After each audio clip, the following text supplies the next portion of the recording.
A Lisandra disse-me que não estava a gravar. Eu vou fazer só um resumo, porque eu gostaria que gravado esta introdução. Então vamos começar outra vez, como há bocado no piano. Eu gostaria que ficasse gravado aquilo que eu disse e vou fazer agora de uma forma bem mais breve e resumida. Porque nós cantamos com fervor, eu quero te servir. E alguns irmãos viram-me a ferver. Eu disse, então há 2 domingos consecutivos que eu estava irado, estava a ferver. E alguns irmãos, se calhar, alguns nunca me viram assim, outros eu sei que já me viram assim. Então, eu disse que, e eu estou a repetir o que eu já tinha dito aos irmãos, mas eu, como gostaria que ficasse gravado, eu estou a repetir e peço a paciência dos irmãos para que fique gravado. Eu acredito que ficar irado não é necessariamente pecado. Porque eu acredito em Efésios 4, 26, irai-vos e não pequeis. E eu expliquei que algo me ajudou a lidar com a minha ira, com os meus sentimentos, com o meu fervor. Eu vi um solzão ontem. Alguns entendem a piada. Eu vi um solzão e eu não queria que esse sol se pusesse e eu continuasse chateado ou irado ou muito emocionado. Na verdade, eu já estava bem tranquilo. Ontem foi um dia muito feliz. Brinquei, eu diverti-me com os jovens, então foi um dia muito agradável. Mas eu acredito que é possível alguém irar e não pecar, e há uma recomendação bíblica: não se ponha o sol sobre a vossa ira, não te impacientes, diz o Senhor. Certamente isso está mal, não te irrites, não te impacientes.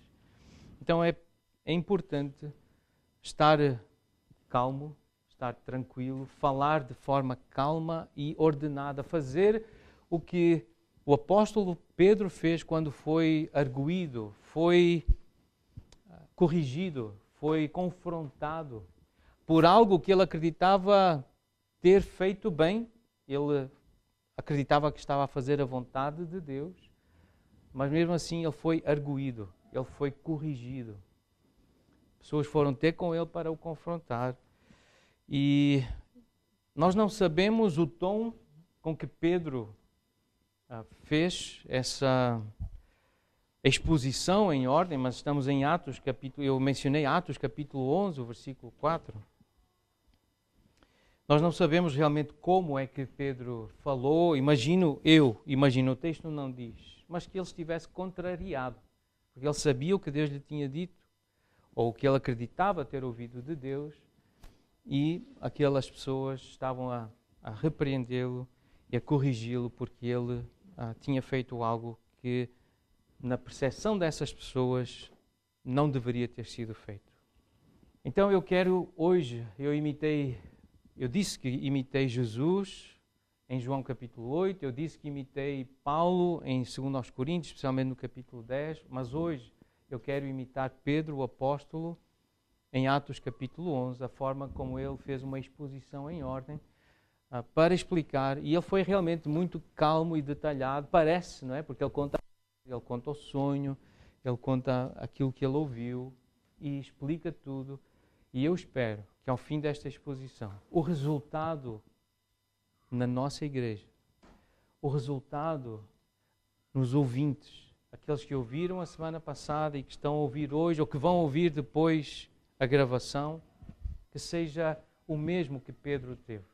Eu tenho orado por isso, tenho desejado isso, e estou a falar com esse propósito, de chegar ao que diz o versículo 18, Atos capítulo 4, o versículo 18, que diz: e tendo eles ouvido estas coisas, quando eles ouviram o que Pedro, o final da exposição de Pedro, diz o versículo 18, apaziguaram-se e glorificaram a Deus, dizendo: logo também os gentios. Aos gentios foi por Deus concedido o arrependimento para a vida. Aquelas pessoas que não tinham gostado do que tinham sabido e que arguíram, corrigiram, repreenderam Pedro, no fim daquela exposição em ordem, elas puderam louvar, glorificar a Deus e estavam em paz.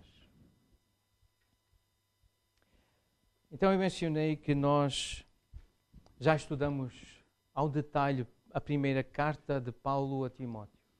Porque acreditamos que esta carta ela tem a informação necessária, útil, imprescindível para nos ensinar a viver como Deus quer.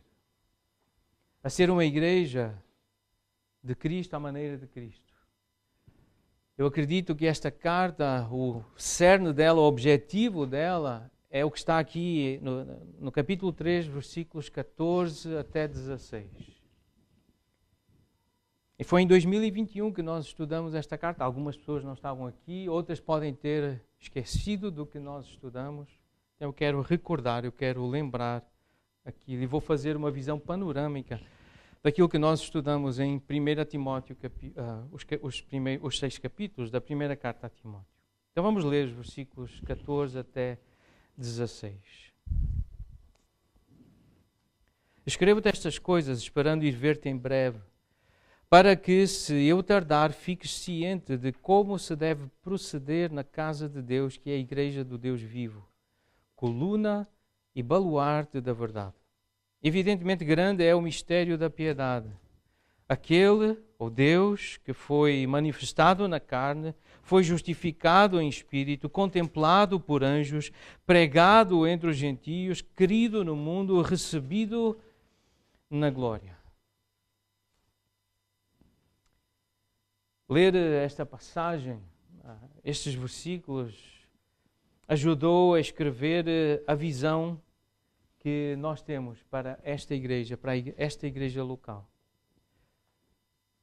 Uma igreja bíblica, madura, com um corpo de crentes em Jesus Cristo que tem fé semelhante nas Escrituras, empenhados na edificação mútua sob o ensino e a autoridade de presbíteros e diáconos qualificados, obedientes às ordenanças, batismo e ceia do Senhor, praticando disciplina bíblica e evangelizando o mundo através da pregação do verdadeiro Evangelho. Esta é a visão, é isto que nós queremos ser, com base nas Escrituras, mas com base na confiança que nós temos nestes versículos que Deus disse. Ele quer que o povo dele esteja ciente de como é e como deve ser uma igreja. A Bíblia ajudou-nos a entender qual é a nossa missão. Isto é bem típico, visão, missão, valores de empresas. Muitas empresas têm esta ideia de qual é a visão, qual é a missão. Nós não somos uma empresa, nós somos uma igreja, mas nós temos uma missão. Talvez essa linguagem empresarial tenha vindo de uma influência cristã, porque realmente aquilo que dá certo, aquilo que é bom, vem do céu, vem do alto, vem de Cristo.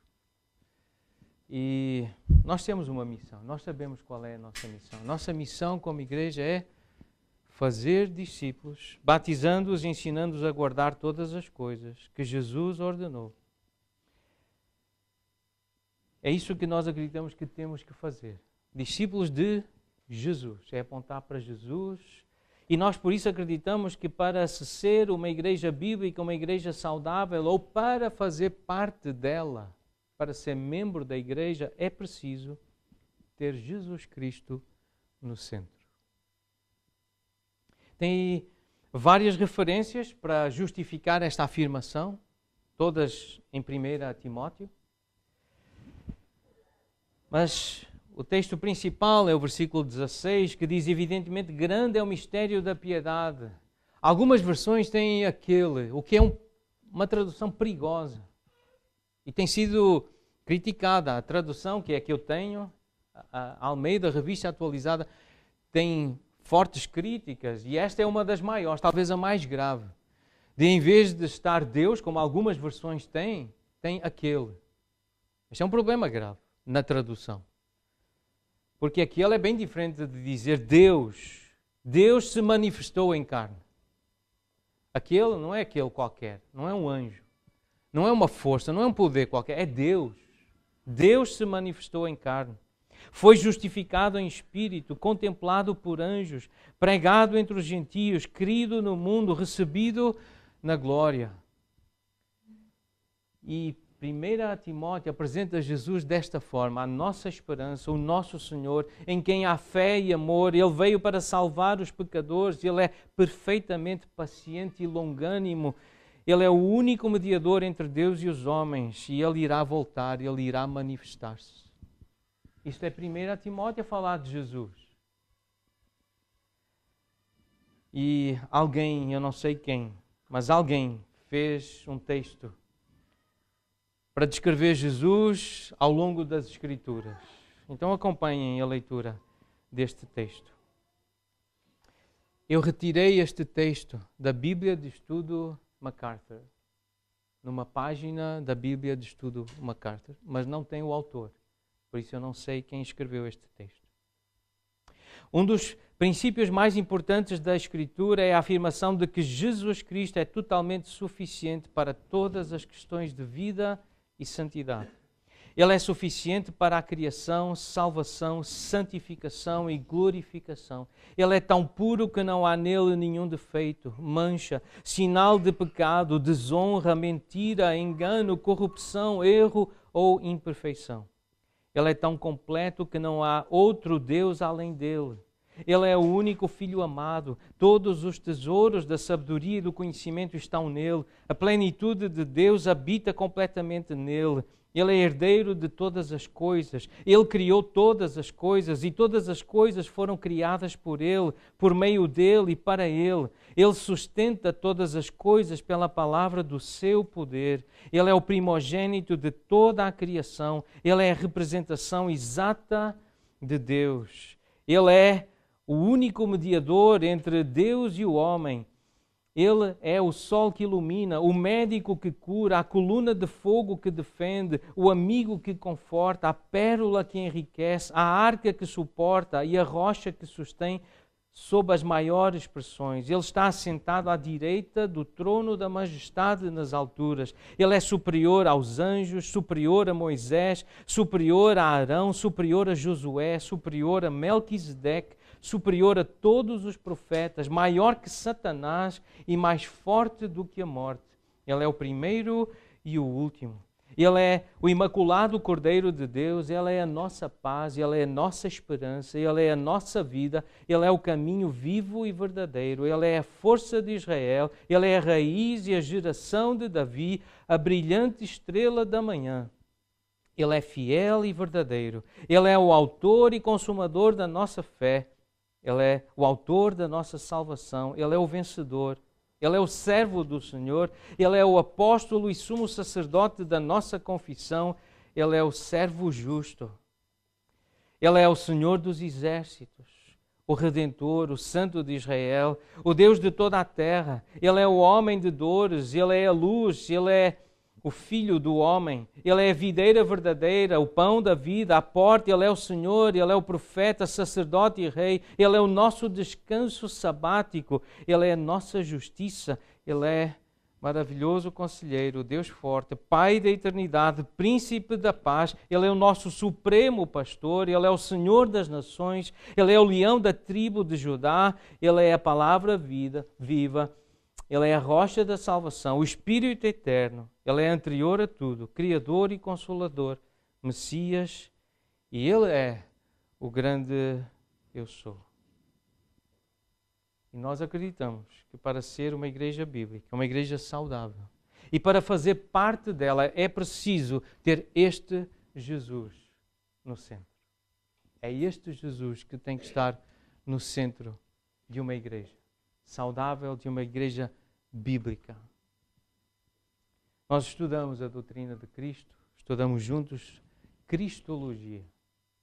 A sua pré-existência, a sua encarnação, a sua humanidade, a sua divindade, a sua vida aqui na terra foi real, foi num corpo real, a kenosis, o seu esvaziamento dos privilégios, das honras, das glórias que ele tinha, a sua impecabilidade, a sua morte, a doutrina da salvação, o efeito da morte de Jesus, a sua ressurreição, a ascensão, o ministério atual de Jesus. Nós estudamos acerca da sua volta, a escatologia, a doutrina das últimas coisas. E nós acreditamos que para ser uma igreja bíblica, uma igreja saudável, ou para fazer parte dessa igreja, é preciso ser coerente com o seu caráter de casa de Deus. É preciso haver santidade. É preciso vestir-se com decência. É preciso vestir-se com modéstia e bom senso. É preciso ter cuidado com a saúde física. Lições que vieram de 1 Timóteo. Para ser parte da igreja, ou ser uma igreja saudável, é preciso que haja sã doutrina, é preciso conhecer e praticar a palavra. É preciso crescer para se tornar um exemplo. Ser como Paulo, querer ser um modelo, dizer imitem-me. É preciso querer ser como Paulo foi. Para ser uma igreja bíblica, os membros da igreja bíblica têm que aceitar esse desafio de se tornarem modelos, de se tornarem exemplos para os outros imitarem e seguir. Tem que pagar esse preço. Para ser uma igreja bíblica ou fazer parte dela é preciso estar disponível para ir e fazer discípulos. É preciso ter esperança no Senhor. É preciso honrar, adorar a Deus, que é o significado do nome Timóteo. Para ser membro de uma igreja, a prioridade tem que ser essa. Honrar a Deus, louvar a Deus, glorificar a Deus, cultuar a Deus. Essa tem que ser a prioridade de um membro de uma igreja bíblica. E o nome Timóteo significa aquele que honra a Deus. Honrar a Deus. E para ser parte de uma igreja bíblica é preciso cooperação. Preciso cooperar. Ser um cooperador. Aceitar ajuda, aceitar cooperação. Ter cooperadores. Reconhecer isso e viver isso. É preciso também viver, entender e usar a saudação cristã bíblica. É preciso reconhecer a bondosa generosidade divina. É preciso, como já vimos, ter Cristo no centro, praticar a admoestação. Se alguém é membro de uma igreja bíblica, precisa praticar a arguição, o confronto, a correção, a repreensão. É preciso. Para ser membro de uma igreja, tem que repreender, tem que admoestar, tem que praticar a admoestação. Uma igreja bíblica é assim que faz. É preciso praticar a disciplina bíblica. É preciso fazer da oração uma prioridade, combater o bom combate. Isso é oração e santificação, com base nas profecias, com base nas Escrituras. É assim que se combate, com base na Bíblia. Não em ideias de homens, não em opiniões. Não, eu acho que, mas é com base nas Escrituras, orações com base na Bíblia, conselhos com base na Bíblia. É assim que se combate, é assim que se luta. É preciso identificar e consagrar uma liderança masculina bíblica. Homens a liderar. Nós aprendemos isso com 1 Timóteo. Quem lidera são os homens. Quem lidera a igreja tem que ser homens. Aprendemos isso com 1 Timóteo. Deus ensinou-nos através desta carta. Versículo 15. É preciso entender, viver... O versículo não. Ponto. Lição número 15. Não é versículo. Aqui são lições de Timóteo sobre saúde da igreja. Entender, viver e defender o conceito da complementaridade. Homem e mulher são diferentes, são distintos. Eles não são iguais, mas eles complementam-se. E nós aprendemos isso em 1 Timóteo. É preciso perceber o casamento e o alimento como algo bom que Deus criou para ser recebido com ações de graças. É preciso valorizar o trabalho diligente, a dedicação, a responsabilidade, quem se esforça. É preciso valorizar isso. Versículo 18. É necessário exercer piedade e generosidade com os necessitados. É necessário honrar o presbitério, os pastores. É necessário aprender a viver o contentamento. E por fim, é necessário acumular tesouros no céu, valorizando a mansidão e a humildade. São lições de 1 Timóteo. Este é um resumo da exposição de 1 Timóteo. Estas foram as lições que nós aprendemos já há alguns anos atrás, como igreja. Alguns irmãos estiveram e lembram-se dessas muitas exposições bíblicas em 1 Timóteo, e este foi um resumo. Mas eu quero destacar a número 14, que foi lida há pouco, já não está no ecrã, mas identificar e consagrar uma liderança masculina bíblica. Nós, como igreja, a igreja bíblica tem profunda convicção de que quem lidera a igreja são homens, e só os homens podem liderar a igreja. Por isso é preciso saber muito bem o que é um homem e o que é uma mulher. Isso tem que ficar bem claro. O número 19 diz que para ser uma igreja saudável e bíblica é preciso honrar o presbitério, os pastores da igreja. Se a igreja só tiver um pastor, é importante que honre, que trate esse pastor com honra. Porque ele mesmo concedeu uns para apóstolos, outros para profetas, outros para evangelistas e outros para pastores e mestres. Foi Deus que deu à igreja pastores, um presbitério, com vistas ao aperfeiçoamento dos santos, para o desempenho do seu serviço para a edificação do corpo de Cristo. Os pastores estão nas igrejas para benefício dos membros da igreja. É para ajudar as pessoas da igreja, os membros da igreja, a serem aperfeiçoados. Eles já são santos, sim, mas são santos que precisam de ser aperfeiçoados, precisam ser santificados. E por isso Deus dá à igreja pastores. Efésios capítulo 4, versículos 11 e 12. Eu vejo que nem todas as pessoas estão a tomar notas. É um lembrete. Eu costumo dizer isso. Façam anotações. Eu estou a dizer coisas importantes. E há uma grande probabilidade de não lembrarem de algumas coisas importantes que eu estou a dizer. E depois vão ficar confusos sobre aquilo que eu disse. Não vão citar com propriedade, com rigor, com fidelidade aquilo que foi dito. Por isso a necessidade de estar a ser gravado. Mas ajuda se fizerem anotações para dizer, foi isto mesmo que eu disse? Eu não entendi. Depois eu posso repetir. Na quarta-feira eu costumo repetir algumas frases que eu digo, que as pessoas não apanham, não entendem, e eu posso esclarecer. Quarta-feira é um dia para fazer isso. Mas pode ser ao domingo, à tarde, logo a seguir à pregação, eu posso esclarecer algo que eu disse, mas fique este lembrete. Tomem, façam notas, anotações. Escrevo-te estas coisas. Nós temos estas coisas escritas. Nós temos a palavra escrita. Nós podemos abrir e ler.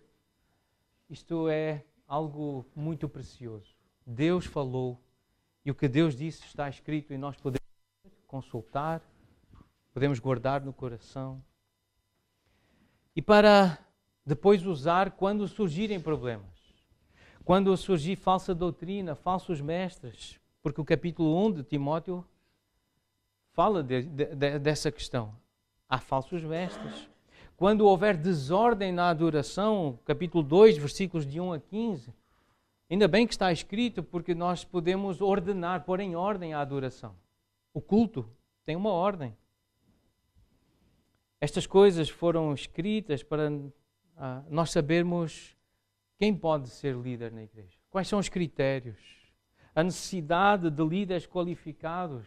Nós sabemos quais são as qualificações e como atender a essa necessidade, porque estão escritas essas qualificações. Nós podemos ir ler e ver o que um líder tem que ser e ter para poder ser líder na igreja.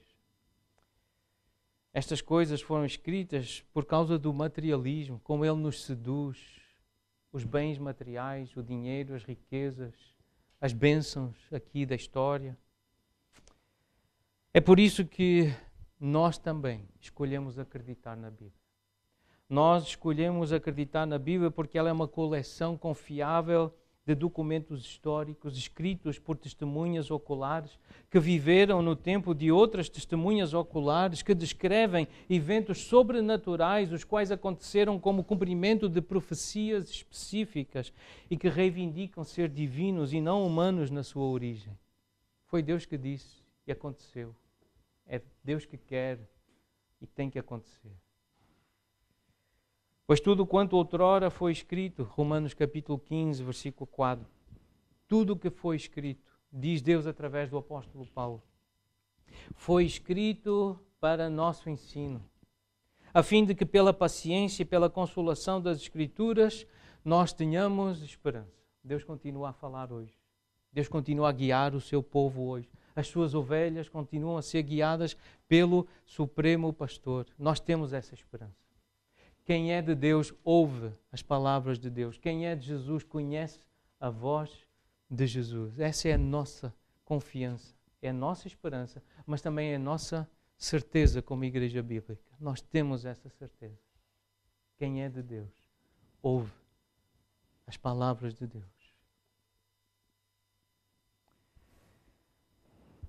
Nós lemos, como eu referi há pouco, um livro que tem este título, A Igreja de Cristo, à Maneira de Cristo. Eu quero destacar algumas ideias que nos marcaram quando lemos juntos, os homens, esse livro há alguns anos atrás. No capítulo 40, tem um título, Submissão às Escrituras.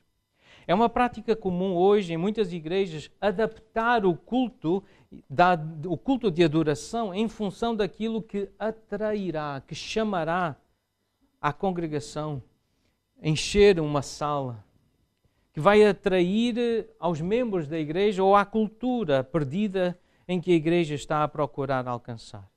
Embora tais intenções possam ser consideradas nobres, elas não deixam de estar equivocadas e, em última análise, atrapalharão o avanço da grande comissão. Aqueles que buscam adequar os seus cultos, as suas reuniões, as reuniões da igreja, a qualquer padrão que não seja as Escrituras, podem ser culpados de estarem a fazer algumas das seguintes suposições erradas.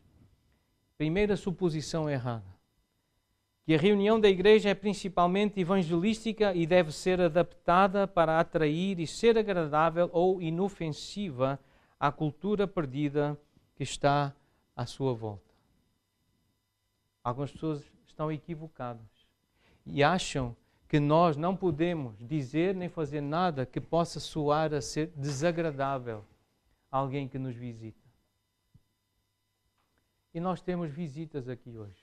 Pessoas que estão a visitar-nos há pouco tempo, não nos conhecem há muito tempo e têm testemunhado o que tem acontecido nos nossos cultos. E estão aqui de novo, pela segunda, terceira vez, pessoas que voltaram. Apesar do que viram, voltaram. Mas uma igreja bíblica que entende o que a Bíblia diz, não está preocupada com as visitas. Prioritariamente. Queremos tratar bem as visitas. Queremos ser agradáveis às visitas. Queremos ser educados, gentis. Mas nós não temos preocupação prioritária em agradar às visitas.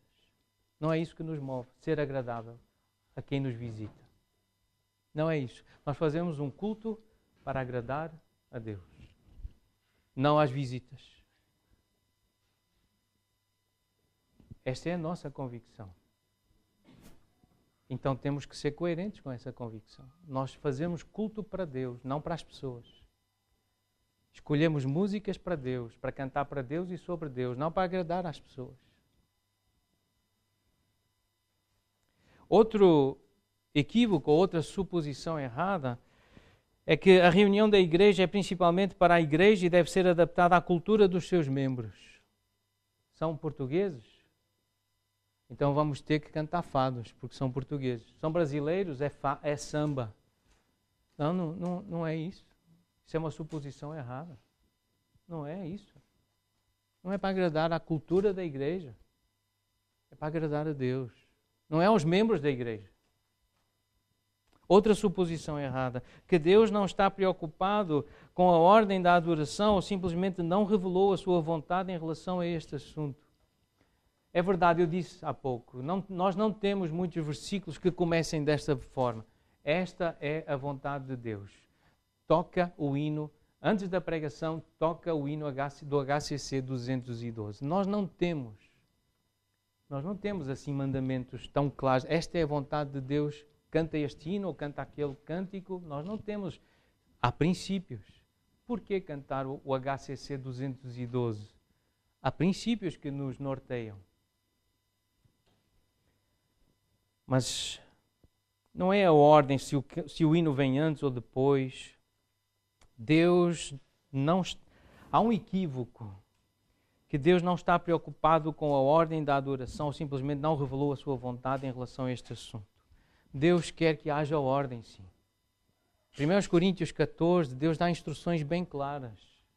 Não é essa balbúrdia, essa confusão, aí todos a falar ao mesmo tempo, a orar ao mesmo tempo. Não, é um de cada vez. Tem ordem. Deus dá ordem à igreja.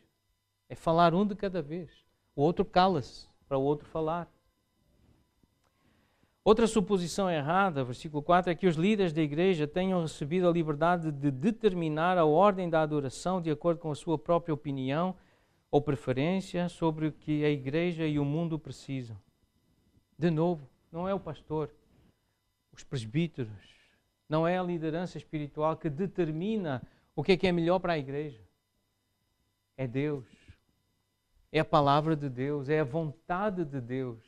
Tem que ser submisso. O culto dirigido por um pastor tem que ter esse critério. Será que isso agrada a Deus? O pastor tem que conhecer a palavra de Deus o suficiente para saber isto pode ou não pode no culto. Ele tem que ter convicções. Não pode ser só porque ele gosta ou não gosta, porque ele prefere ou não prefere. Ele tem que conhecer o que a palavra de Deus diz, para defender o que a palavra de Deus diz.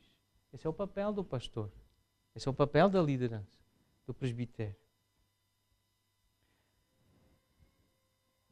Então há um objetivo no ensino, lermos livros como este, a Igreja de Cristo, a Maneira de Cristo, é para nós podermos considerar as diretrizes encontradas nas Escrituras, pelas quais nós devemos ordenar as nossas reuniões. Há uma ordem de culto. No entanto, antes de qualquer outra coisa, é preciso estar totalmente convencido de que a sabedoria de Deus deve governar todos os assuntos.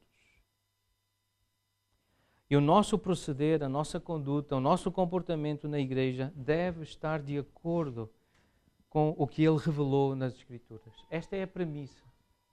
Nós temos que procurar agradar a Deus. Mais do que qualquer outra coisa, é fazer o que Deus manda que façamos. Algumas passagens importantes sobre isso aqui. 1 Coríntios 10, 31. Aqui há um princípio que deve guiar todos os aspectos da vida cristã e da vida da igreja. De acordo com este texto, qual deve ser o motivo para tudo o que nós fazemos na igreja? E não só na igreja, em casa, no trabalho, na escola. É querer mostrar Deus, o brilho de Deus, a sabedoria de Deus, a grandeza de Deus, é para a glória de Deus. No livro de Juízes está registado um dos períodos mais sombrios e trágicos da história de Israel. Nesse livro, o autor apresenta o seu comentário sobre a razão desse período ter sido tão sombrio. É que cada um fazia o que achava mais reto. Cada um fazia aquilo que achava melhor. Não havia um rei, não havia um líder, não havia um cabeça. Cada um fazia o que achava mais reto, mais justo, melhor. E foi um dos períodos mais sombrios da vida do povo de Israel. Em Provérbios 29, versículo 18, nós lemos que há uma absoluta necessidade de liderar e de ordenar a igreja somente de acordo com a vontade revelada de Deus nas Escrituras. Nós precisamos de profecia, pessoas que abrem a boca para falar a palavra de Deus. Nós precisamos de homens que pregam a palavra de Deus, que lembram a lei e que encorajam a igreja a guardar a lei. Esse é que é feliz. Esse povo, essa igreja que tem palavra profética. E para mim, palavra profética, à luz de 1 Coríntios capítulo 14, versículo 3, é aquele que fala da parte de Deus. É isso que é uma palavra profética. Assim diz o Senhor. Deus fala. E Deus diz porque está escrito. É assim que nós, Igreja Bíblica, temos lidado com a palavra profética. Em Provérbios 29:18, nós encontramos outro importante texto que demonstra a absoluta necessidade de liderar e ordenar a igreja somente de acordo com a vontade de Deus. E em Hebreus 8, nós recebemos este aviso, um aviso severo que Deus deu a Moisés a respeito da construção do tabernáculo. Ele diz que tinha que ser, era com pormenor, ele foi divinamente instruído. Quando estava para construir o tabernáculo, e Deus diz assim, vê que faças todas as coisas de acordo com o modelo que te foi mostrado no monte. Moisés, tem que ser como eu mostrei. Não pode ser nem mais, nem menos. Tem que ser exatamente como eu disse. Deus falou assim com Moisés. E em 1 Timóteo, então, capítulo 3, versículo 15, Paulo expõe claramente qual deve ser o guia supremo para nós sabermos como se deve ordenar a igreja de Deus e nos conduzirmos nela. Então, o que é que Paulo escreve? Ele diz, eu escrevo-te estas coisas para que fiques ciente de como se deve proceder na casa de Deus. 1 Timóteo foi escrito para nós sabermos como ser uma igreja bíblica, uma igreja saudável, uma igreja que agrada ao Senhor. Em Atos 2:42 nós lemos como era a reunião da igreja no início, como tem sido, nós conhecemos a história da igreja, como ao longo dos séculos tem sido a reunião das igrejas bíblicas. Perseverar na doutrina dos apóstolos, perseverar na comunhão, perseverar no partir do pão e perseverar nas orações. É por isso 2:42. Algumas pessoas já viram a Igreja Bíblica 2:42. É o e-mail da igreja. O nosso e-mail é igrejabiblica242@gmail.com. Vem deste versículo, é desta ideia. Porque aqui dá um norte, dá um caminho para sabermos o que é que a igreja tem que ter. Uma igreja, ao longo dos séculos, tem tido isto: doutrina apostólica, comunhão, partir do pão, orações. Nós vivemos dias em que as Escrituras são, muitas vezes, postas de lado em favor das estratégias de plantação de igrejas, metodologias de crescimento da igreja e liderança carismática. O único meio de corrigir tais coisas é crescendo no temor do Senhor. Precisamos reconhecer que a igreja pertence a Deus. Somos meros mordomos que foram chamados a fazer somente aquilo que o Mestre ordenou e revelou nas Escrituras. Nós não temos o direito de nos afastar do que está escrito, mesmo quando é o desejo da multidão ou da maioria. Nós devemos procurar nos submeter ao que está escrito, mesmo que só a minoria concorde, mas está escrito. Tendo dito isto, devemos também reconhecer que mesmo entre aqueles que buscam adequar a sua ordem de adoração às Escrituras, haverá alguma variação de opinião devido ao facto de que somos homens e mulheres falíveis. Assim devemos também aprender a andar em humildade, ser pacientes uns com os outros e ter um espírito ensinável. Os pequenos detalhes são importantes, mas não são tão importantes quanto a única grande verdade que nos deve guiar a todos quando considerarmos a ordem da adoração e a nossa conduta na igreja. Essa grande verdade é que nós não somos inventores, nós somos mordomos. E nós não somos chamados a criar novas maneiras de fazer ou ser igreja, mas simplesmente obedecer ao que está escrito. Estas coisas vos escrevi para saberdes como proceder, para estardes cientes de como se deve proceder na igreja, que é a casa de Deus. Tudo o que nós fazemos deve ser feito no temor do Senhor. Nós devemos ter muito cuidado em saber o que as Escrituras ordenam. Alguns princípios elementares. A exposição da palavra, a oração, a adoração, a comunhão, a ceia do Senhor e a contribuição. Isto é o que deve haver num culto. Estes são os elementos que a palavra do Senhor nos guia Então o que é que nós aprendemos sobre Deus? É que Deus é um Deus vivo e verdadeiro e que se revela e que está a edificar para si mesmo uma casa, a igreja. A igreja é de Deus. É a casa de Deus. A igreja é a coluna e baluarte da verdade, defende Deus, defende a palavra de Deus. E o que é que nós aprendemos sobre as pessoas? É que as pessoas precisam ser ensinadas sobre como proceder na casa de Deus. Elas não chegam à igreja a saber como ser igreja, como devem proceder. Elas precisam ser ensinadas. As pessoas precisam ser instruídas. É por isso que Deus dá pastores à igreja, para instruir a igreja como deve proceder na casa de Deus. Então, algumas aplicações. Renovar, cada um individualmente está a ser chamado a renovar o compromisso com a leitura da revelação que foi escrita para saber como proceder, como se deve comportar na casa, na família, na igreja de Deus. É por isso que tem sido recomendado um plano de leitura bíblica. Leia a Bíblia, meu irmão, minha irmã. Leia a Bíblia, conheça a Bíblia. Outra aplicação, reconhecer com gratidão o privilégio que me foi concedido de ser parte da igreja. Nós conhecemos, nós temos a verdade, a nós foram confiados os oráculos de Deus. Então, seja grato porque tem a palavra de Deus.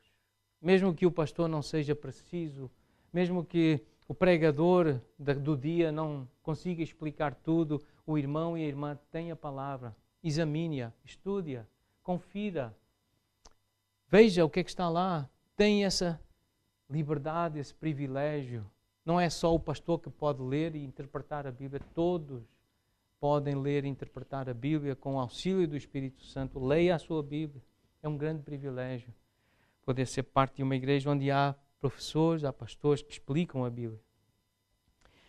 Terceira aplicação, reafirmar diante do Senhor e dos irmãos a devoção à missão que o Senhor deixou. Torná-lo conhecido no bairro, na cidade, no país, no continente, até aos confins da terra. É fazer evangelização. Parentes, amigos, colegas. É esse compromisso que Deus nos chama a ter, assumir a nossa missão. E com base em tudo o que foi apresentado. Então, a sequência da minha defesa da autoridade pastoral. Eu sei que nem toda a gente entendeu aquilo que aconteceu a semana passada. Eu reconheço que para algumas pessoas foi realmente muito estranho, muito diferente o que aconteceu. E então eu estou persuadido que eu devo dar sim uma explicação à igreja, uma explicação aos irmãos, membros da igreja, mesmo com a presença de visitas. Mesmo com a presença de visitas, nós não estamos aqui para agradar às visitas. Mas as visitas estão a ver como é que uma igreja bíblica deve ser conduzida. Como é que uma igreja bíblica deve proceder. Então eu mencionei estas duas passagens, João capítulo 8, 2 aos Coríntios capítulo 10.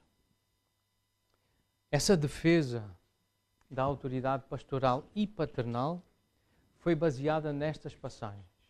Então, encorajo os irmãos a tomarem nota, porque eu sei que alguns vão esquecer. Sabem por que eu sei? Porque eu perguntei a alguns durante a semana quais foram as passagens que eu mencionei e ninguém me respondeu com rigor. Então, João capítulo 8, versículos 12 até 59, mas podem ler o capítulo todo. A primeira parte é uma história sobre uma mulher adúltera, mas é a partir do versículo 12 que Jesus começa realmente a defender a sua autoridade. E em 2 aos Coríntios, toda a carta de 2 aos Coríntios, a segunda carta aos Coríntios, é uma carta de defesa de Paulo. Ele está a defender-se a ele mesmo. Mas especialmente o capítulo 10. Eu vou destacar alguns versículos. Nós não vamos ler toda a passagem, porque realmente ficaria muito longo. Mas João 8,14, o Senhor Jesus, Ele disse aos que estavam a ouvi-lo: posto que eu testifico de mim mesmo, o meu testemunho é verdadeiro, porque sei de onde vim e para onde vou. Mas vós não sabeis de onde venho nem para onde eu vou. E eu quero destacar essa frase aí. Eu sei de onde vim. O Senhor Jesus disse, eu sei de onde vim e para onde vou. Versículo 47, João 8. Quem é de Deus ouve as palavras de Deus, por isso não me dais ouvidos, porque não sois de Deus. Versículo 50. Eu não procuro a minha própria glória. Há quem a busque e julgue. E esse, sabem, pelo contexto, quem é? É o Pai do céu, é Deus. Deus é que busca a glória do seu Filho e é Ele que julga, e é isso que importa. É o que é que Deus diz, é o que é que Deus entende, é o que Deus vê, o que é que Ele considera justo ou injusto. Foi isso que Jesus disse. Versículo 56. Eu o conheço, o Pai, o Deus do céu.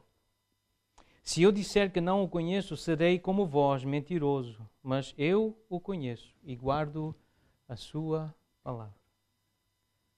Agora, 2 Coríntios, capítulo 10, vou destacar alguns versículos de 2 Coríntios, capítulo 10, começando no versículo 2. Sim, eu vos rogo que não tenha de ser ousado quando presente, servindo-me daquela firmeza com que devo, ou com que penso devo tratar alguns que nos julgam como se andássemos em disposições de mundano proceder.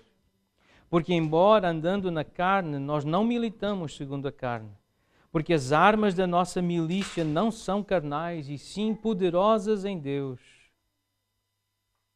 anulando nós sofismas e toda a altivez que se levante contra o conhecimento de Deus, e levando cativo todo o pensamento à obediência de Cristo, estando prontos para punir toda a desobediência, uma vez completa a vossa submissão. Então, alguns irmãos lembram que no domingo, dia 19, eu disse que eu estava irado e houve uma demonstração de ira e algumas pessoas presenciaram de perto essa demonstração de ira, atacando o problema e não a pessoa. Houve um problema, houve uma reunião, houve uma conversa e com ira, com muito vigor, com muita energia, esse problema foi tratado com a mesma intensidade, com a mesma energia, com o mesmo vigor, fervor. No dia 19, portanto, o domingo passado foi dia 26, no dia 19 houve uma demonstração de ira para defender um irmão que foi desrespeitado no seu papel de autoridade no lar. E eu levantei-me para defender esse irmão. Não foi para me defender a mim, foi para defender esse irmão. E eu fiz com ira, eu fiz com energia, com fervor, e algumas pessoas viram. Estávamos 4 pessoas sentadas à volta de uma mesa, e algumas pessoas viram o fervor, a ira, para eu defender um irmão que foi desrespeitado. E esse irmão não é líder da igreja, mas ele é e tem que ser líder na sua casa. E eu levantei-me para defender esse irmão com ira, com energia, com vigor. Eu levantei-me e eu fui defender esse irmão. No dia 26, então domingo, eu tive uma demonstração de ira, mais uma, para defender um irmão, um membro da nossa igreja que foi acusado de ser falso, de ser irresponsável, de ser incompetente, preguiçoso e frouxo. Eu escolhi muito bem estas palavras. Que esse irmão é manipulável, ele é frouxo.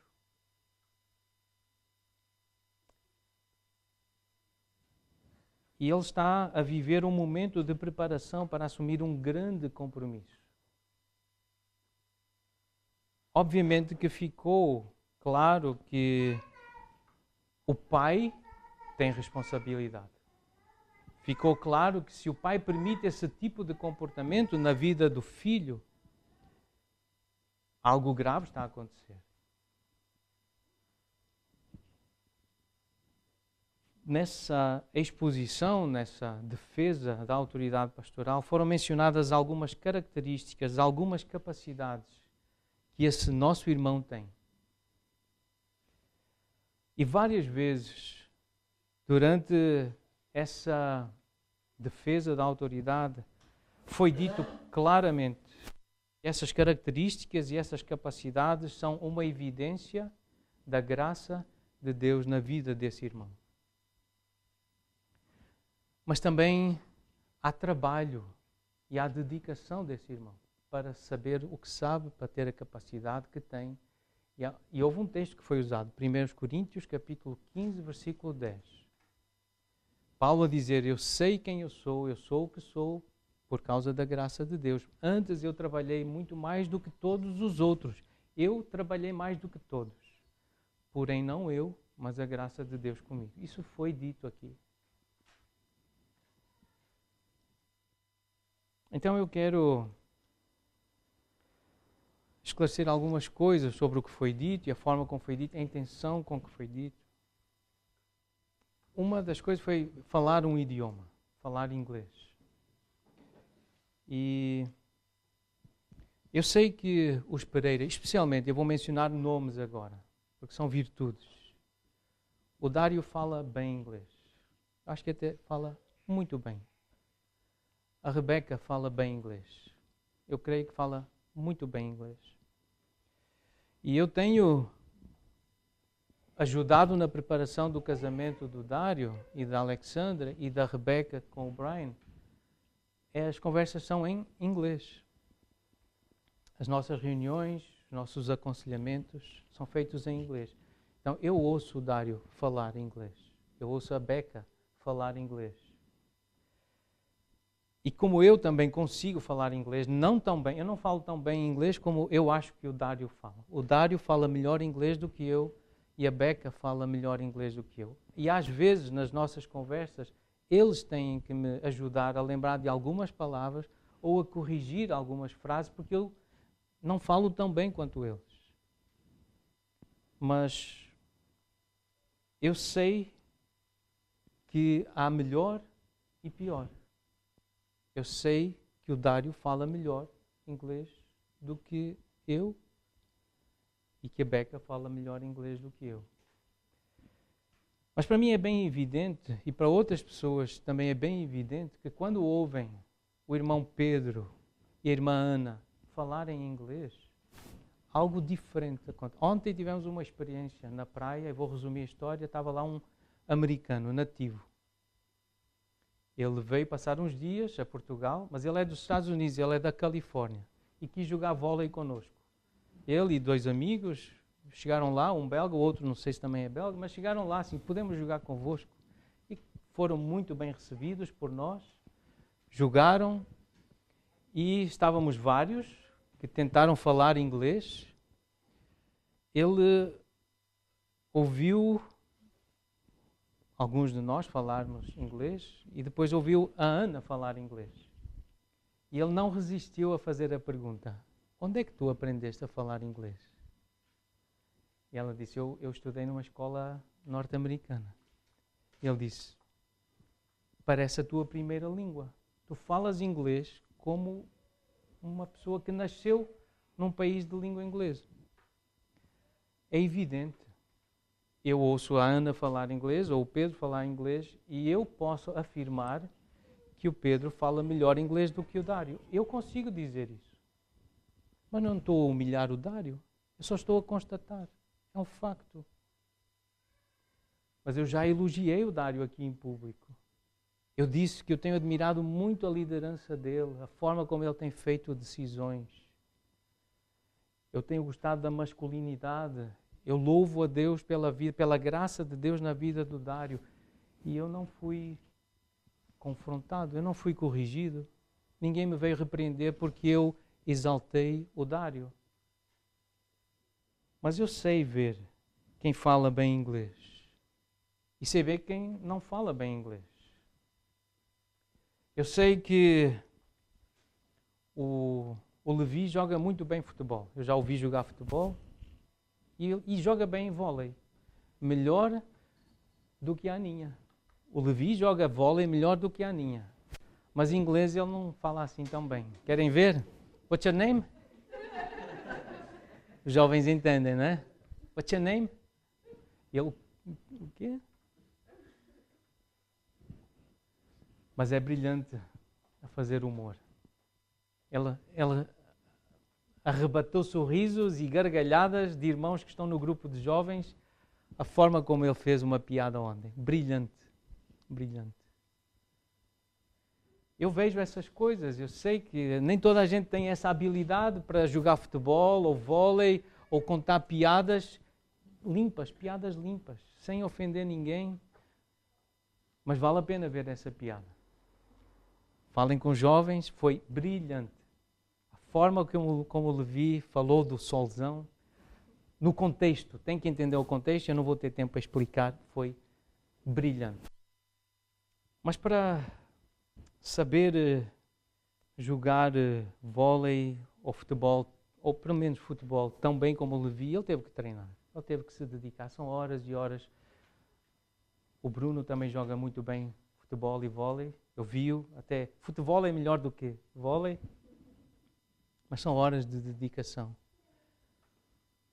Não basta querer, é preciso querer muito, é preciso treinar. Para falar bem inglês, eu sei que os meus filhos sofreram. A Ana sofreu, ela chorou vários dias porque ela não queria ir para a escola. Foi de sacrifício.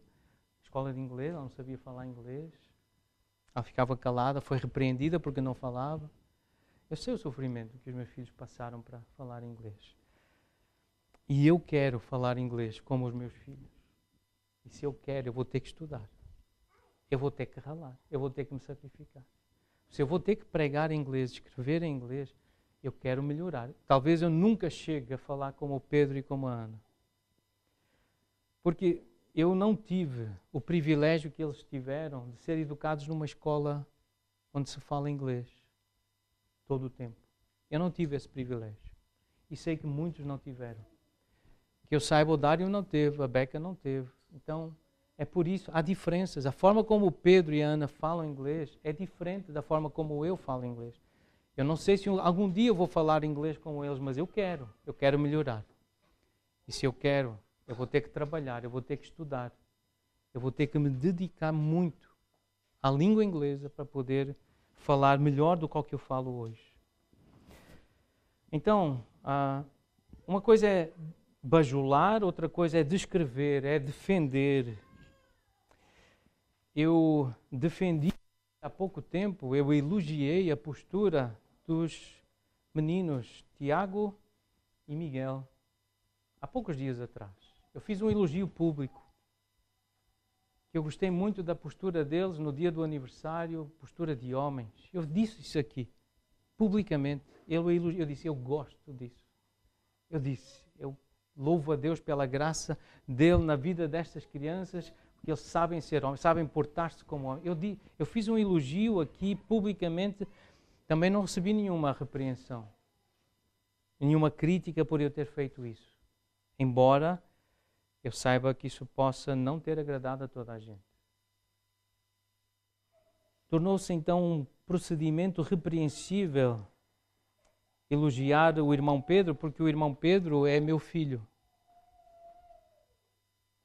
E há aqui um constrangimento por causa do elogio. E eu já perguntei ao Pedro se realmente ele acredita que, à luz de Provérbios, capítulo 29, creio que o versículo 5, se realmente ele se sentiu tentado a ser orgulhoso por causa do elogio que eu lhe fiz. Se ele acha que é uma armadilha que eu lhe coloquei. Eu elogiei-te para tu agora pecares com a vaidade, com o orgulho. Eu tive esse cuidado de perguntar ao meu filho. Ele disse-me que não. Então eu posso elogiar o filho do outro, o filho do... Eu posso elogiar em público o filho do Miguel Nazaré, mas eu não posso elogiar em público o meu filho. Eu posso defender o Dário, mas eu não posso defender o Pedro. Observai o que está evidente. É evidente que algumas pessoas são diferentes de outras. É evidente. Mas eu sei de onde vim e para onde vou, e sei de onde vem o elogio. Há pessoas que não entendem nada sobre tocar piano e que me elogiam. E há pessoas que sabem tocar piano e que me elogiam. Então eu sei muito bem diferenciar os elogios. Eu não sou o melhor pianista, mas eu sei tocar piano. Mas eu sei tocar melhor piano do que algumas pessoas e pior do que outras. Há quem toque melhor do que eu, há quem toque pior, e eu sei diferenciar, porque eu sei tocar piano. Então eu sei a diferença. O que é melhor, o que é pior. Então eu sei de onde vem o elogio. E eu disse a semana passada que eu quero ouvir o elogio do Senhor. Eu sei avaliar resultados, porque eles são evidentes. Eu sei avaliar comportamentos, prestações. Algumas são melhores, outras são piores. E por isso são diferentes. Mas ninguém é salvo por causa de comportamento e prestações, porque fala em outras línguas ou porque sabe tocar instrumentos. Ninguém é salvo dos seus pecados e tem a vida eterna porque sabe falar línguas, idiomas, muitos, ou porque sabe tocar bem instrumentos. A salvação não é por obras para que ninguém se glorie. Obras não têm implicações para a eternidade, mas obras, procedimento, comportamento, resultados têm implicações para a história, para a vida social, têm implicações para a vida profissional e para a vida ministerial, para o ministério. E quem nos conhece há mais tempo, a nossa família e a nossa igreja, e sabe da razão por que investimento na educação dos nossos filhos, era para que essas capacidades e essas competências fossem usadas por Deus para estarem ao serviço de Jesus Cristo. Sempre, desde o início, eles sabem disso. Eles não sabem a língua que sabem e não tocam o instrumento que tocam para ganhar muito dinheiro, para serem famosos, para serem elogiados. Desde o início, esse investimento foi para que eles possam servir melhor a Deus. Desde o início isso foi dito. É para eles serem mais úteis nas mãos de Deus. Numa língua que é falada em praticamente todo o mundo, o inglês. E a usar instrumentos que tocam a alma das pessoas. Então nunca foi para a glória deles, nem para a nossa glória. Desde o início isso tem sido bem claro na nossa família e nas pessoas que estão na igreja há mais tempo. Nunca foram dispensados de vir ao culto para ir tocar em concertos para ganhar dinheiro e ficarem famosos. Sempre a pressão é no culto, é para Deus. Já aconteceu de eles faltarem por causa de estágios da orquestra, uma ou duas vezes. Não foi para ganhar dinheiro, mas foi por um compromisso que tinham assumido. Mas a prioridade é estar no culto. A prioridade é louvar a Deus. A prioridade é agradecer a Deus porque sabe tocar um instrumento. Então, a prioridade é servir melhor e exaltar o nosso Senhor Jesus Cristo. E esta semana eu tive a oportunidade de explicar ao meu filho porque é que eu elogiei. Eu já tinha explicado, mas enfatizei isso. Porque é que eu elogiei a gravata do Dário no sábado passado? A cor da gravata. Eu expliquei que é por causa de Apocalipse capítulo 19, versículo 13. Fala lá de um manto tinto de sangue. Mas eu chamei a atenção do meu filho para o versículo 11 de Apocalipse. Porque esse manto tinto de sangue é a roupa do cavaleiro que vem montado num cavalo branco que tem um nome que é fiel e verdadeiro e que julga e peleja com justiça. É para isso que aponta, para alguém que é fiel e verdadeiro e que é justo. Então não é só a cor, não é só a beleza externa, mas é o que está lá dentro. É se é fiel, é se é verdadeiro, é se é justo. Se quer apontar para Jesus com a cor da gravata ou do fato, lembre que Jesus ele é fiel e ele é verdadeiro. É isso que importa. Não é só a beleza, não é só o adorno, não é só o que está por fora, é o que está lá dentro, porque é isso que importa a Jesus. É se é fiel e se é verdadeiro. não é só querer ser piedoso, é ser piedoso. Então, para os irmãos saberem que esta semana, depois daquela apresentação da minha defesa, realmente houve acusações. Eu fui repreendido, eu fui arguído, eu fui confrontado. Pessoas ligaram e falaram comigo, mandaram mensagens a dizer que realmente eu fui repreensível, eu precisava ser corrigido. O que eu fiz não se faz. Eu não deveria ter feito o que eu fiz. E durante esta semana, então, eu ouvi e soube, e já tinha também percebido, influência deste tipo de o meu filho receber conselhos para não agradar ao pai. O pai não é a primeira pessoa que deve ser agradado. O pai que quis ser, e por isso é, pela graça de Deus, o pai é provedor, o pai é protetor e o pai é pastor. E tendo o filho, um pai assim, que é provedor, protetor e pastor, foi orientado a não agradar o pai, mas a outra pessoa, que não Deus. Não era para agradar a Deus em vez de agradar ao pai. Era outra pessoa da terra. Então isto é algo muito sério. O que fizeram com o vosso pastor. Igreja, é o vosso pastor. Que o filho do vosso pastor, e ser filho de pastor realmente não é uma coisa pequena. A família do pastor não é uma coisa pequena. Então o pai, ele é pastor de uma igreja local e até a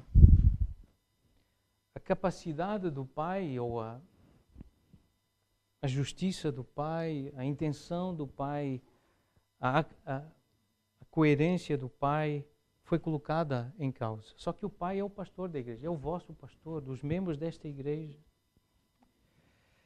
Então atacar a autoridade do pai e contrariar aquilo que o pai ensina ao filho, se o pai está a ensinar o filho, primeiro, a primeira pessoa que temos que agradar é Deus, o pai que está lá em cima, é a palavra de Deus. Depois, tu vais ter que agradar ao teu pai e à tua mãe. Enquanto vives na casa do teu pai e da tua mãe, é assim. E ele foi aconselhado a não fazer isso. Então isto tem implicações públicas. Porque a acusação é que o pastor, que é o pai, ele faz decisões, ele faz escolhas com base em preferências dele mesmo, que não tem princípios bíblicos, são preferências. Inclusive, a escolha dos hinos e dos cânticos. Houve uma acusação de que o pastor é que escolhe os hinos que ele gosta, que ele quer. Como se isso fosse uma coisa errada. Como se fosse uma coisa errada o pastor ter essa prerrogativa de ser ele a decidir o que a igreja canta. Mas veio como uma acusação. No início eram só suspeitas malignas, agora vieram confrontos, vieram acusações, condenações por causa do procedimento do pastor, do vosso pastor. Agora isto tem implicações públicas. Por causa do procedimento, o comportamento, decisões relacionadas com a data do casamento do nosso filho, do nosso irmão Pedro. Ele foi acusado, ou há aqui uma descrição de que não tem condições, não tem maturidade para casar. Foi acusado de uma incapacidade para assumir as responsabilidades do casamento, uma incapacidade para demonstrar cuidado e carinho. E eu tenho seguido de perto o Pedro, ele tem seguido de perto o pai, o pastor. Então, irmãos, eu não concordo com estas descrições que fizeram do Pedrinho. Eu não creio que o Pedro, que lhe falte maturidade para casar. Eu aceitei que ele não vai ter a casa, se calhar, dos sonhos dele, ele não vai conseguir viver numa casa que ele idealizou, como o Dário tem. O Dário tem condições. Ele idealizou, ele pensou, ele pesquisou, já comprou. O Pedro não tem essas condições. O Dário é mais maduro do que o Pedro nisso. Eu vejo isso. O Dário tem um salário melhor do que o do Pedro. Eu sei disso. Mas eu não concordo com as acusações que fizeram ao meu filho. Eu não concordo. E por isso, eu quero lembrar algumas coisas à igreja, aos irmãos. A minha preferência, a preferência do pastor Pedro, do irmão Pedro, que tem sido chamado e tratado como alguém que oprime com o olhar. O Pedro, o pastor, quando olha, ele oprime as pessoas, obriga-as a fazer o que ele quer, só com o olhar. Ou quer obrigar, não é? Então a preferência do irmão Pedro, quanto à data do casamento do pastor da igreja, era 2027. Essa era a minha preferência. 2027. Porém, a preferência do pastor não prevaleceu e ele apoiou a decisão que outros fizeram e fizeram-na com toda a liberdade, sem qualquer pressão, sem qualquer imposição. Consideraram a disponibilidade dos amigos deles. Então, fazer com que o pai e o pastor se sintam irresponsáveis por permitir que essa decisão tenha sido feita, eu não creio que isso é justo. O pastor permitiu que o casamento fosse agora em julho, dia 3. E culpar o pastor ou dizer que há irresponsabilidade, claro que ninguém disse a culpa é do Pedro, ninguém disse isso, mas o Pedro concordou. E o Pedro concordou conhecendo o filho que tem, e o filho que tem é falso, é hipócrita, ele é preguiçoso, ele não é dedicado, ele não sabe agradar às pessoas. Eu não creio nisso, eu não acredito nisso. Isso não é verdade. Então eu acredito que houve um ataque à autoridade pastoral da vossa igreja, membros da igreja. A vossa igreja está a ser atacada. Pois se alguém não sabe governar a própria casa, como cuidará da igreja de Deus?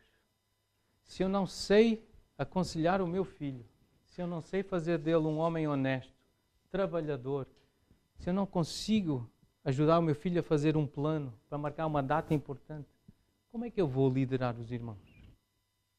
Há um ataque aqui ao pastorado, há um ataque à igreja. É para a igreja ficar sem cabeça. É para desacreditar o pastor. Tirar a autoridade do pastor.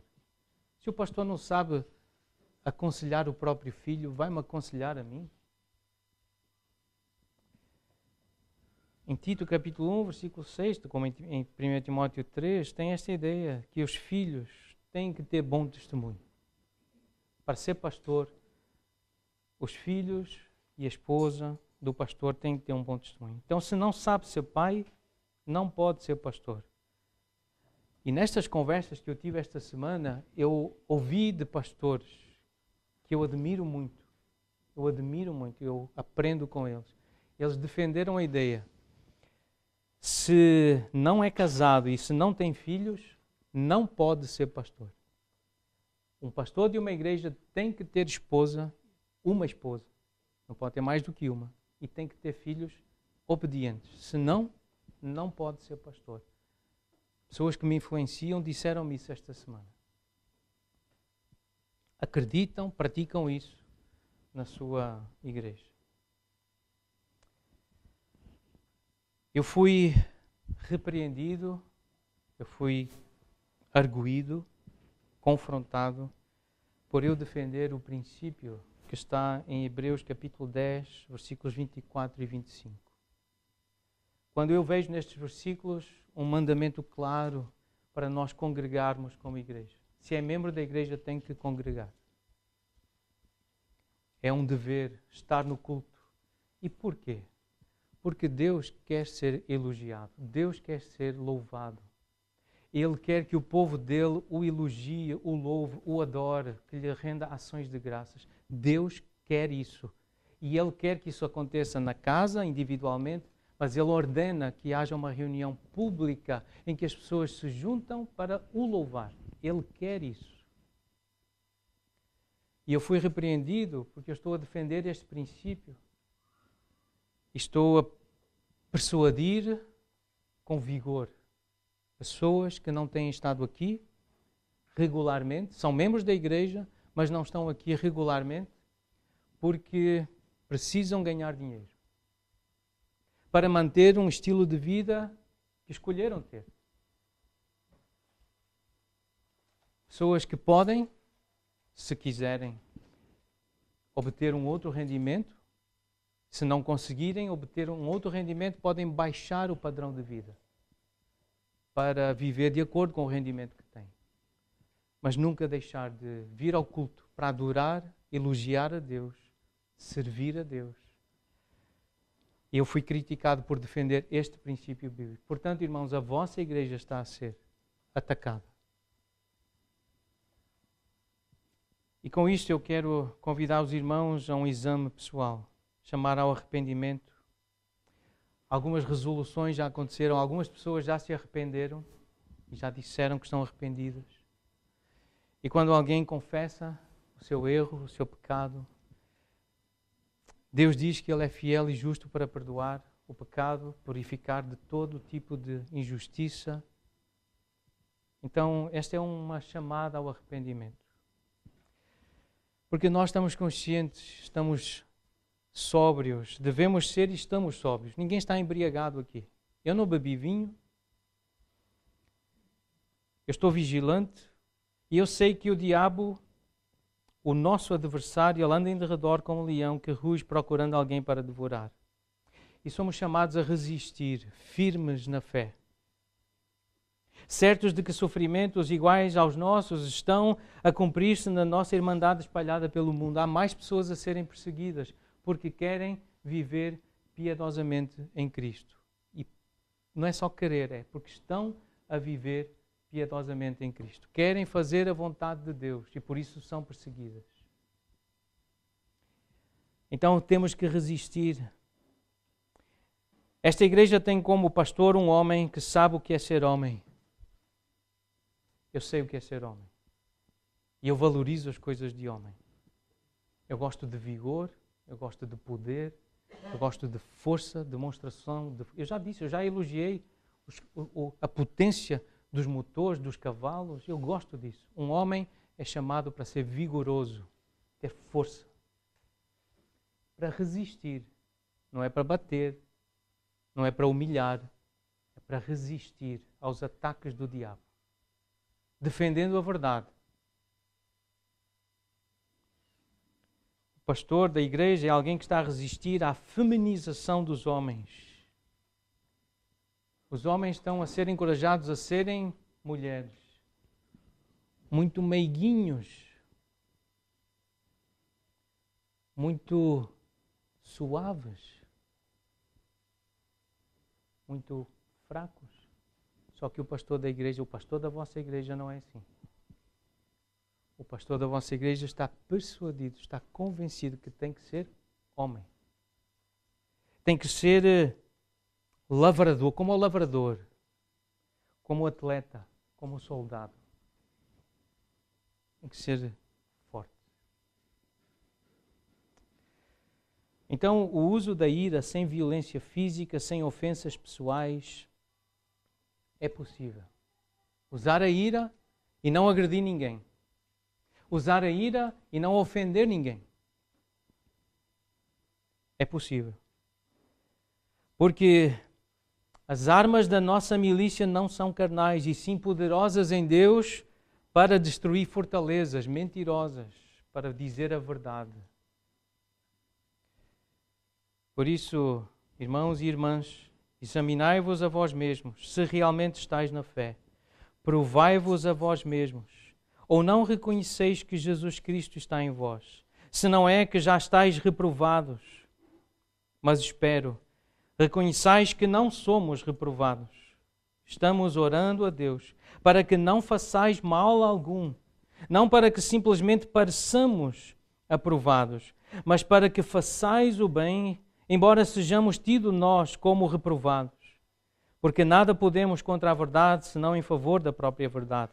Porque nos regozijamos quando nós estamos fracos e vós fortes.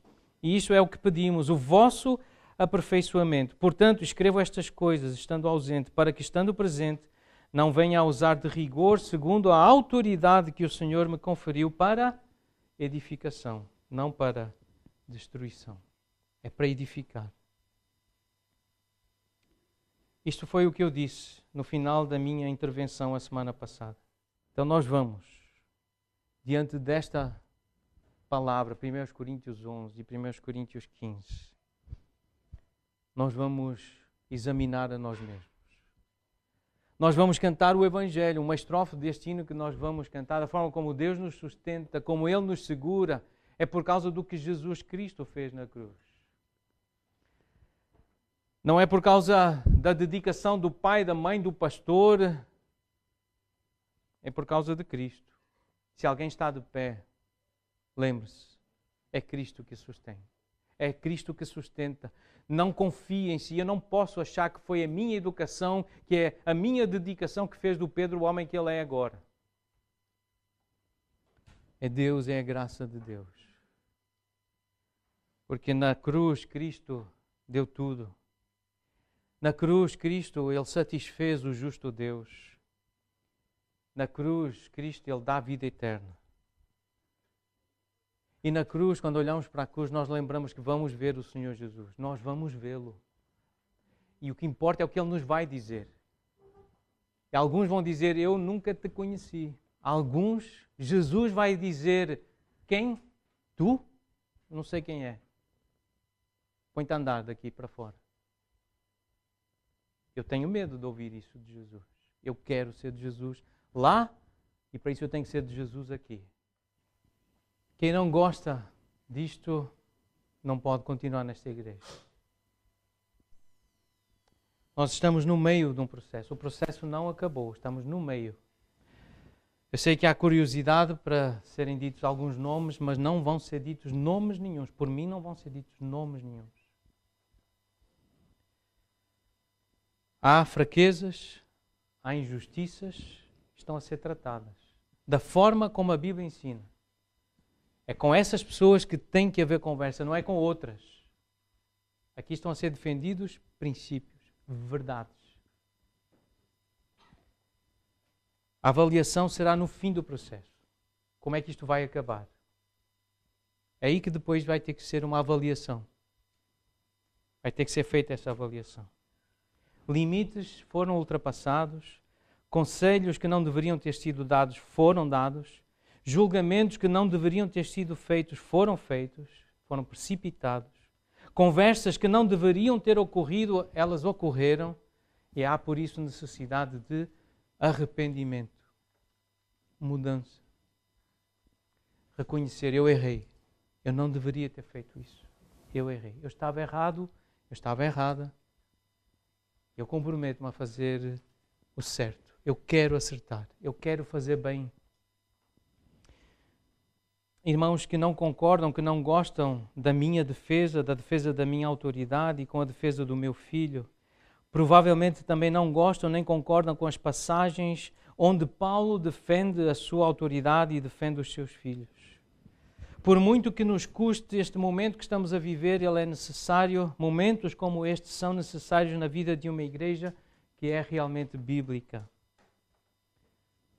Houve a intenção de imitar Jesus e de imitar Paulo. Eu sei de onde vim e para onde vou. Eu sei que é pela graça de Deus que eu sou o que sou. A sua graça que me foi concedida não se tornou vã. Antes trabalhei muito mais do que todos eles, todavia não eu, mas a graça de Deus comigo. Isto foi dito, isto foi esclarecido para os irmãos considerarem, fazerem decisões com o Senhor e com a igreja. O objetivo, o propósito é que, ouvindo esta explicação, esta exposição em ordem, que se apaziguem, que haja paz e que Deus seja glorificado no nosso meio. O Salmo 4, versículo 4 diz: Irai-vos e não pequeis, consultai no travesseiro o coração e sossegai. Deixa a ira, abandona o furor, não te impacientes, certamente isso acabará mal. Porque nada podemos contra a verdade, senão em favor da própria verdade. Não vos vingueis a vós mesmos, amados, mas dai lugar à ira de Deus, porque está escrito: a mim me pertence a vingança, eu é que retribuirei, diz o Senhor. 1 Timóteo 5,24, os pecados de alguns homens são notórios e levam a juízo, ao passo que os de outros só mais tarde se manifestam. Então, Pedro, palavra de Deus para mim, espera, sossega, tem calma. Deus sabe o que está a fazer. Deus é justo. Pedro, sossega. Põe a cabeça no travesseiro e sossega. Igreja, verdadeira igreja de Jesus, sossegai, sosseguem. Nós temos um pastor que, se ele diz que é para atravessar o rio ou o lago, ele garante que vamos atravessar o rio. Ele está no barco. Pode estar a dormir, mas ele domina sobre o universo, sobre as ondas e os ventos. Se Deus disser vamos para o outro lado, ele vai nos levar para o outro lado. Sossega, descansa, ser paciente.